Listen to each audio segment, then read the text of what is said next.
నోట్ల రద్దు కాకుండా నిదానంగా చలామణిలో నుంచి తీసేసేటటువంటి వ్యవహారాలు చేస్తుంది మోడీ సర్కార్. అప్పట్లో 500 నోటు, 1000 నోట్లు రద్దు, ఆ తర్వాత జరిగిన పరిణామాన్ని దృష్టిలో పెట్టుకొని మొన్న 2000 నోట్లని రద్దు కాకుండా అందరినీ కూడా సమర్పించేసుకోండి అని చెప్పింది. అందులో ఎవరికి వాళ్ళు మీ దగ్గర అట్టి పెట్టుకోబాకండి, ఇచ్చేయండి అంది.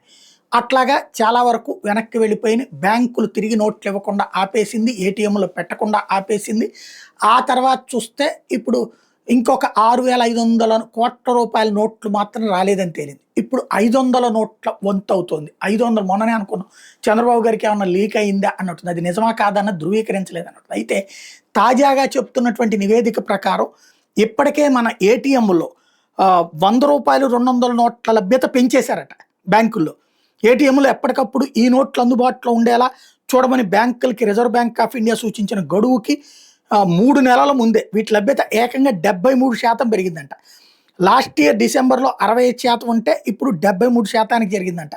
ఏటీఎంలు నిర్వహిస్తున్న సిఎంఎస్ ఇన్ఫోసిస్ సిస్టమ్స్ ఈ గణాంకాన్ని వెల్లడించింది. దీన్ని బట్టి చూస్తుంటే నిదానంగా 100 నోట్లు 200 నోట్ల లభ్యత ఇప్పుడే 73% అంటే ఇక కేవలం 27% 500 నోట్లు ఉన్నట్టు. నిదానంగా రాబోయే 3 నెలల్లో ఇవి పెంచేసి 500 నోట్లు చలామణిలో నుంచి తీసేస్తారు. అదే సందర్భంలో బ్యాంకులు కూడా 500 నోట్లు ఇవ్వడం తగ్గించేసినవి అంటే 500 నోట్లు నిదానంగా బ్యాన్ అవుతున్నట్టు అర్థం.